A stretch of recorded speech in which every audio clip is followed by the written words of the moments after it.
They say a mother's love is unconditional. But for 18-year-old Pamela Alexander, her own mother's love was laced with nothing but poison. Trapped in a crumbling estate where reputation mattered more than mercy, she woke up every morning expecting violence and went to bed praying for escape. She thought this was her destiny, to be broken down piece by piece until nothing remained. But fate has a peculiar way of rewriting stories. Sometimes rescue doesn't arrive as you expect it. Sometimes it comes in the form of a silent, powerful duke from the northern estates, a man the aristocracy whispered about in hushed tones, a man who didn't ask permission to do what was right.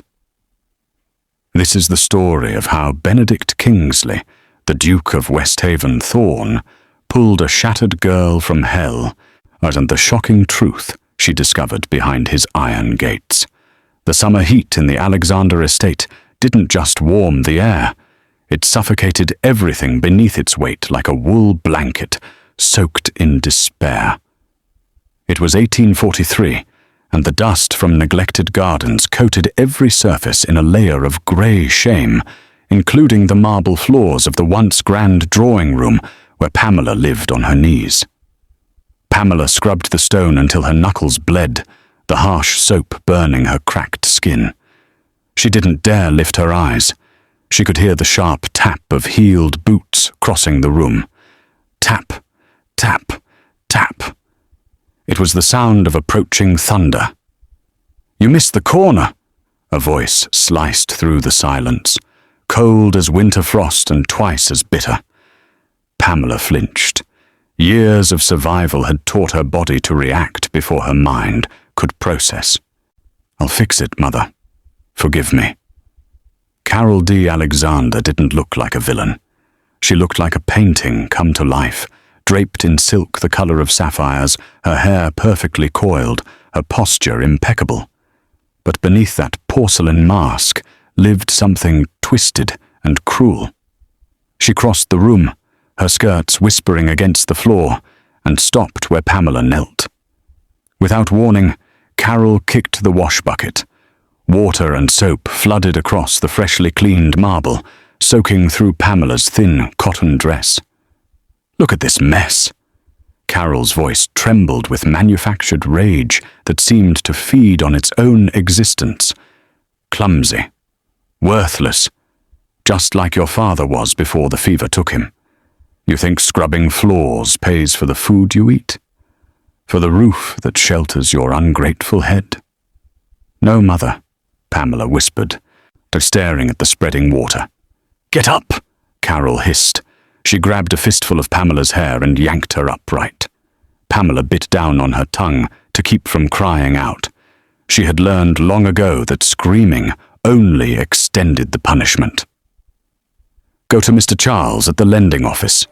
Tell him I need an extension on the household account.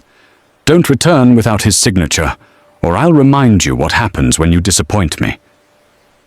Pamela stumbled toward the door, her wet dress clinging to her legs. The heavy oak door slammed behind her with a finality that echoed through her chest. Outside, the afternoon sun burned her eyes, but it was a mercy compared to the darkness inside. The walk to town felt longer than usual. Every step reminded Pamela of bruises hidden beneath her clothing, their souvenirs from the previous night when she had broken a teacup.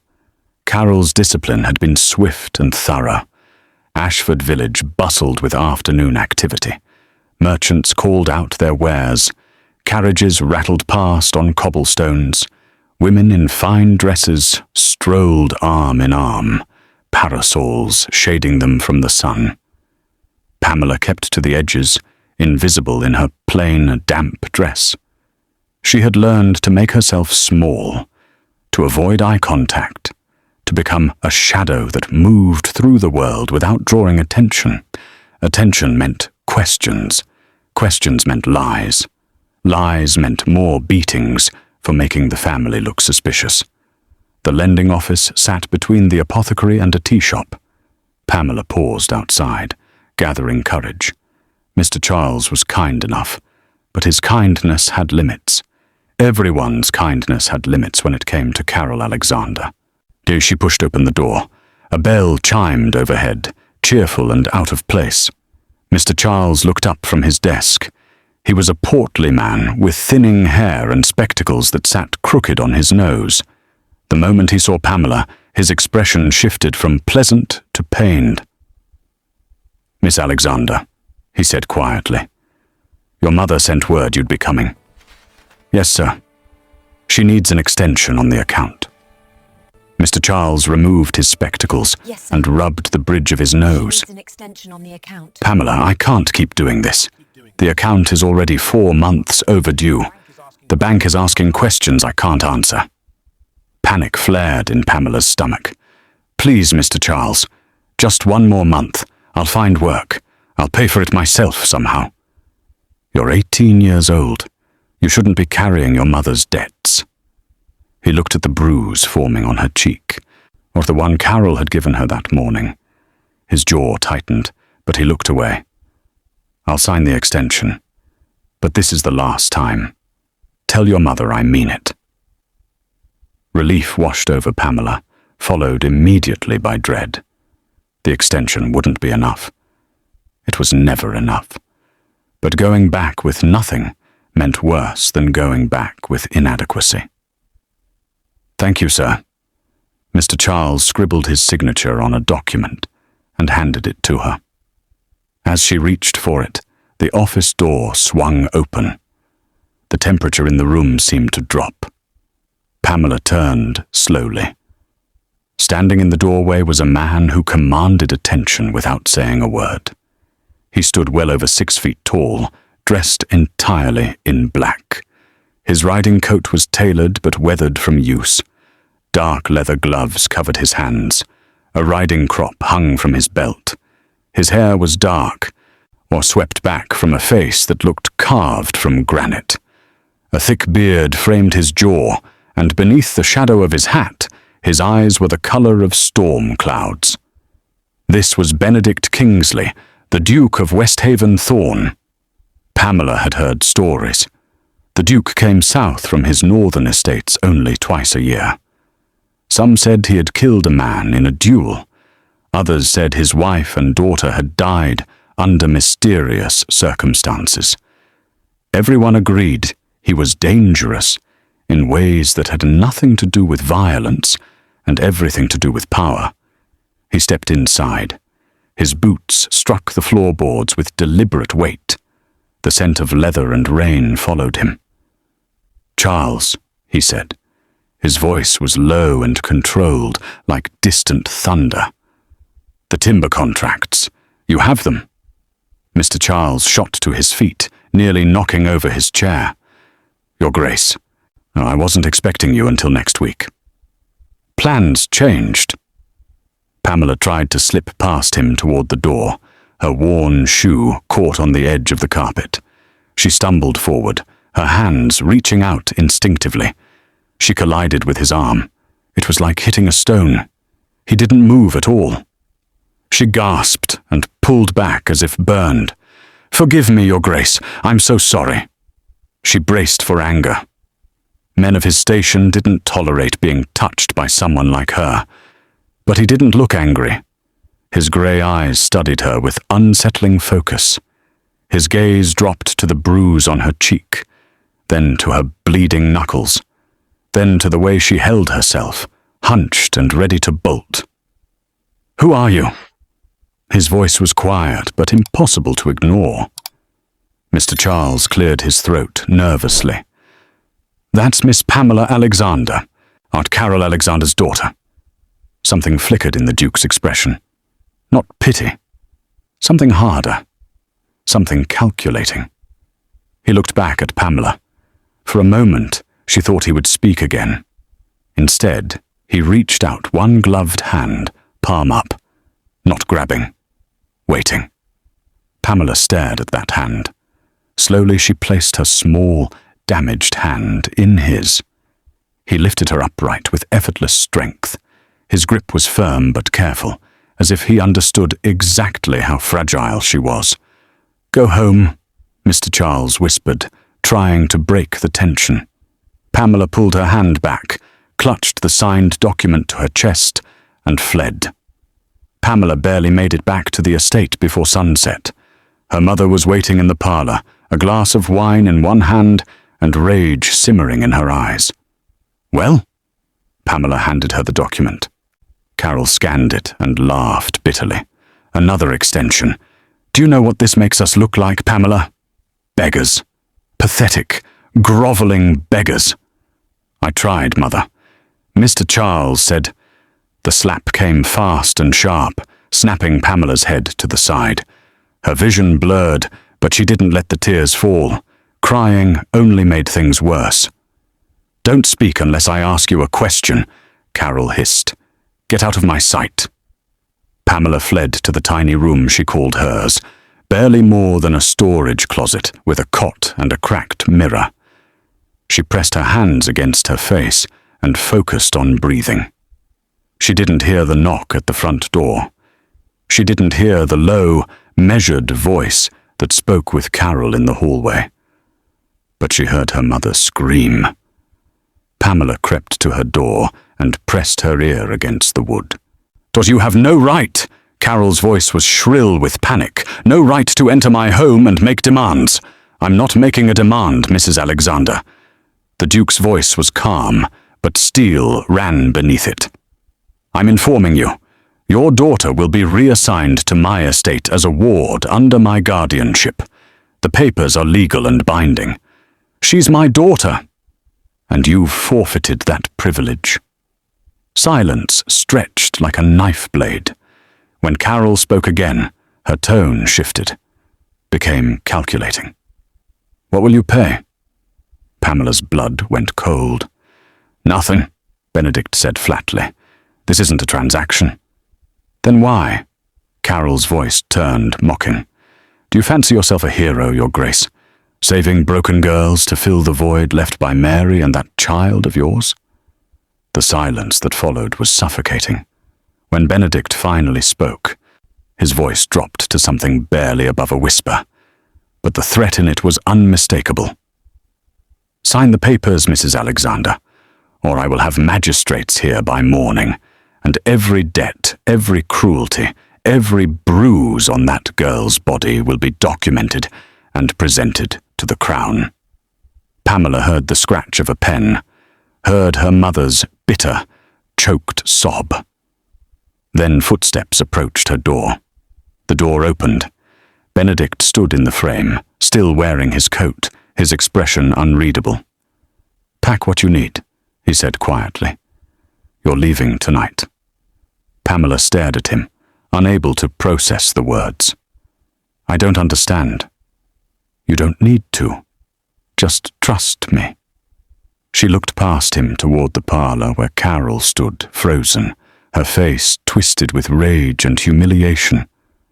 Pamela looked back at Benedict. "No, why?" "Because no one else will." She packed in silence.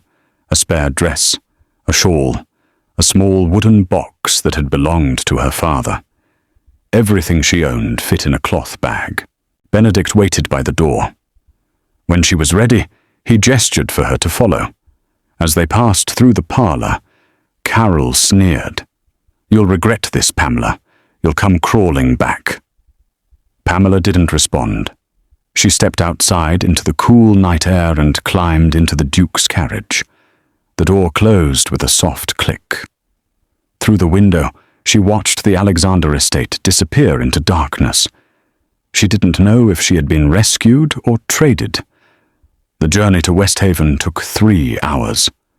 Benedict sat across from her in silence, his gaze fixed on the darkness beyond the window. Pamela didn't dare speak. She clutched her bag and tried to make sense of what was happening. When they arrived, she saw a fortress rather than a home. Westhaven Thorn rose against the night sky like something out of a Gothic novel. Stone walls, narrow windows, iron gates that closed behind them with a heavy clang. A woman in a grey dress met them at the entrance. She was older, perhaps 50, with sharp eyes and capable hands. "This is Karina," Benedict said. "She manages the household. You'll answer to her." Karina looked Pamela up and down, her expression neutral. "Come with me, child. You look half dead." Pamela followed her through corridors lit by oil lamps. The walls were lined with portraits of people long dead. The air smelled of beeswax and old books. Karina showed her to a room on the second floor. It had a real bed with clean linens, a fireplace, and a window that overlooked the gardens. "Bathwater will be brought up shortly," Karina said. "There are fresh clothes in the wardrobe. Rest. You're safe here." Safe. The word felt foreign. Karina paused at the door. "His Grace doesn't bring people here lightly. Whatever happened to you, it's over now. But there are rules. You don't leave the estate without permission. You don't speak to outsiders. And you trust him when he tells you something. Understood?"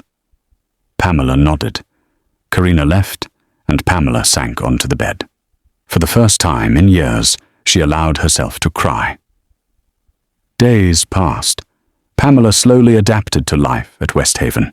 The routines were strict, but not cruel. Meals arrived at precise times. The servants moved through the halls like ghosts, efficient and silent. Benedict himself was rarely seen during the day. He spent hours locked in his study or riding across the estate grounds. Pamela learned the rules quickly. Don't wander the East Wing. Don't enter the Duke's study uninvited. Don't ask questions about Mary or Lady Rosie. She pieced together fragments of their story from whispered conversations between servants.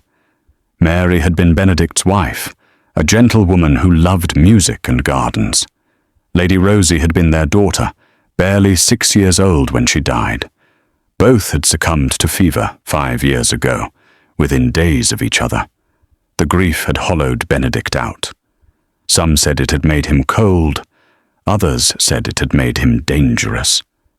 Pamela began to understand his silence wasn't cruelty.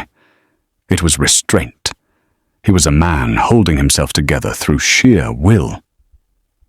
One evening, she found him in the library, a massive room lined with books from floor to ceiling. A fire crackled in the hearth. He stood by the window, hands clasped behind his back. "Your Grace?" He glanced at her. "What, you don't have to call me that when we're alone." "What should I call you?" "Benedict."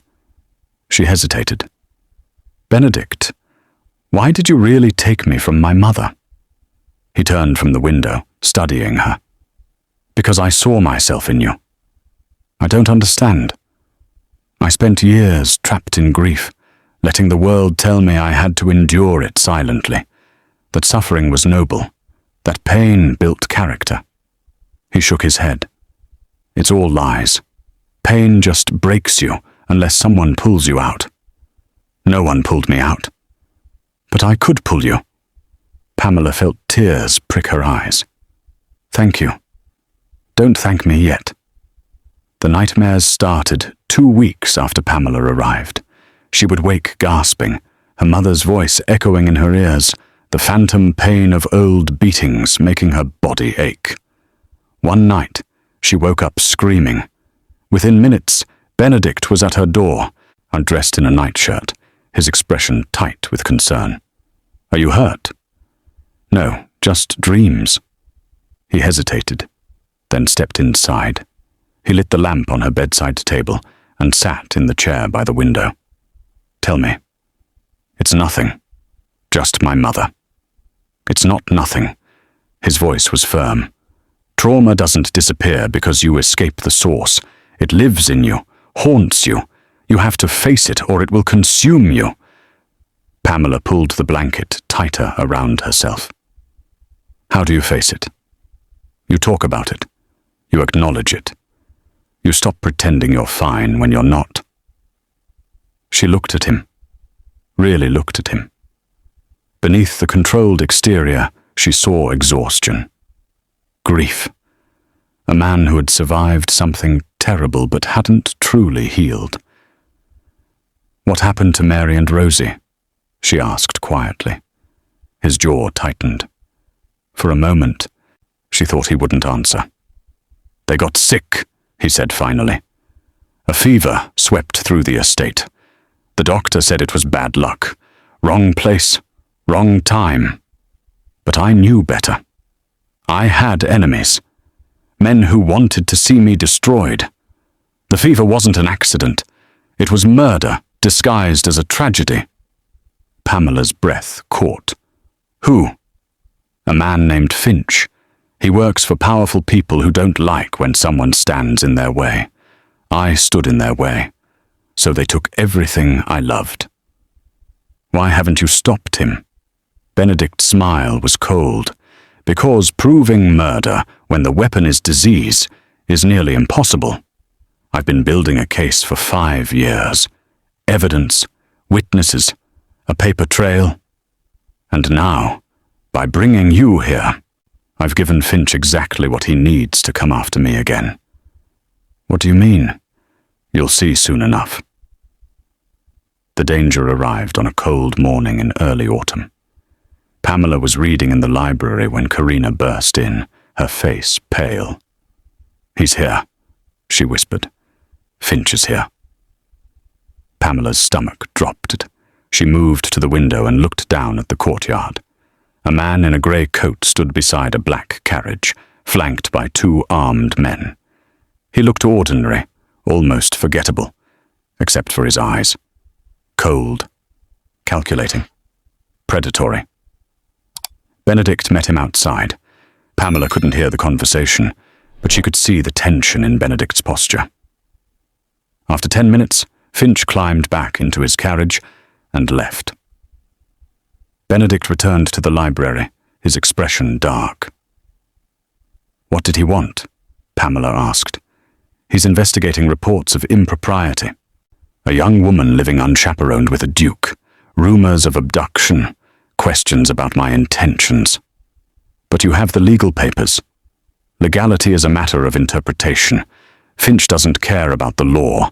He cares about finding leverage, and now he has it. What are you going to do? Prepare for war." Pamela spent the next few days watching Benedict prepare. He sent letters, met with lawyers, reviewed documents late into the night. But Pamela saw something he didn't. She saw the trap closing. Late one night, she crept into his study. He was asleep at his desk, papers scattered around him. She scanned the documents carefully.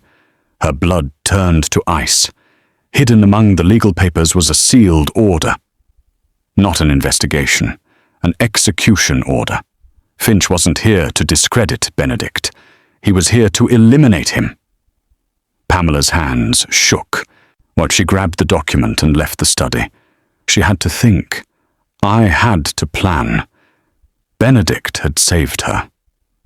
Now it was her turn to save him. The next morning, Pamela confronted Benedict in the stables where he was saddling his horse. "You're planning to surrender yourself," she said. He looked up, surprised. "How did you—" "I found the execution order. Finch isn't here to arrest you. He's here to kill you and make it look legal." Benedict's jaw tightened. "I know." "Then why are you preparing to go with him?" "Because it's the only way to keep you safe. If I resist, he'll manufacture evidence against you, too. You'll be arrested as my accomplice. I won't let that happen." Pamela stepped closer. "You saved me from one person who thought they could control my life. I won't let you sacrifice yourself to another." "Pamela." "No." Her voice was firm. "What, you taught me that pain only breaks you if no one pulls you out. Well, I'm pulling you out, and you're going to let me." Benedict stared at her. "What are you planning?" "Something Finch won't see coming." 3 days later, Finch returned with a magistrate and 2 constables.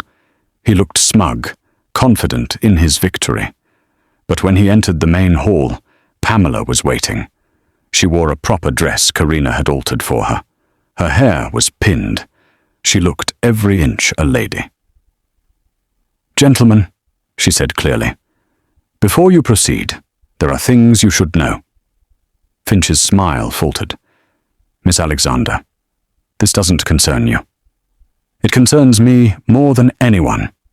She produced a folder of documents. "Inside are medical records documenting every injury my mother inflicted on me for the past 5 years.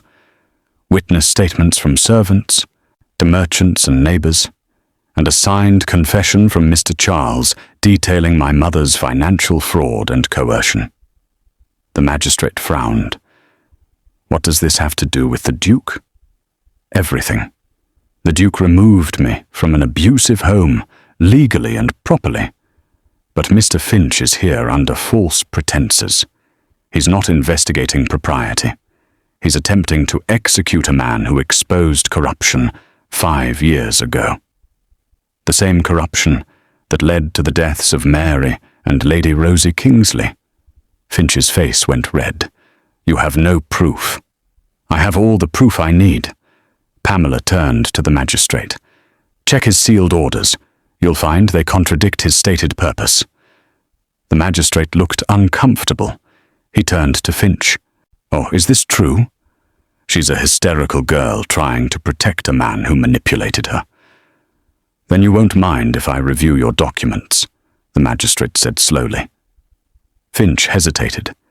In that hesitation, the truth became clear. Benedict stepped forward, standing beside Pamela. "If you proceed with this fraudulent arrest, every document Miss Alexander mentioned will be submitted to the Crown. Your investigation will become a scandal, not mine. And the people you're protecting will throw you aside to save themselves." The magistrate cleared his throat. "I'll need time to review these materials properly." "Take all the time you need," Pamela said calmly. Finch left that afternoon, his authority shattered. The investigation quietly disappeared. Carol Alexander found herself socially ostracized, her reputation destroyed. Weeks passed, and the danger faded. Life at West Haven returned to its quiet rhythms. Pamela stood on the terrace one evening, watching the sun set over the estate. Benedict joined her, his hands in his pockets. "You saved me," he said quietly. "You saved me first." "So we're even," Pamela smiled. "Not even close." Benedict was quiet for a moment. "You're 20 now, old enough to make your own choices. You can stay here as long as you want, or you can leave. Build your own life. I won't stop you."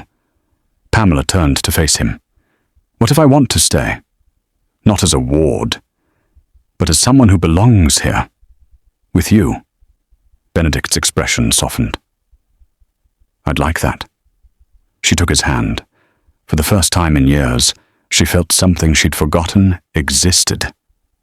Hope. Months turned into a year. Pamela learned to ride. She helped manage the estate. She laughed without fear. And slowly, carefully, she and Benedict built something neither had expected. They built a home. Not perfect, not without scars, but theirs. One winter evening, as snow fell softly outside, Benedict found Pamela in the library, reading by the fire. "I have something for you," he said. He handed her a small velvet box. Inside was a ring. Simple, elegant, beautiful. "I'm not asking you to forget what happened," he said quietly. "I'm asking if you'll build a future with me anyway." Pamela looked at the ring, then at Benedict. She saw the man who had refused to look away when everyone else did. The man who had given her safety when she had nothing. The man she had saved in return. "Yes," she said simply. He slipped the ring onto her finger. She rose and kissed him, gentle and certain. Outside, the snow continued to fall, covering the world in white. Inside, two people who had survived hell found something better than rescue. They found home. They found each other. They found peace. If you believe in stories where the broken become whole and the rescued become heroes, then this channel is for you. Subscribe now, because We have more powerful stories coming your way. Stories that will move you, challenge you, and remind you that courage can come from the most unexpected places. Drop a comment below, telling us where you're watching from. We'd love to say hello and know how far our stories are reaching. Thank you for watching, and we'll see you in the next video. Bye.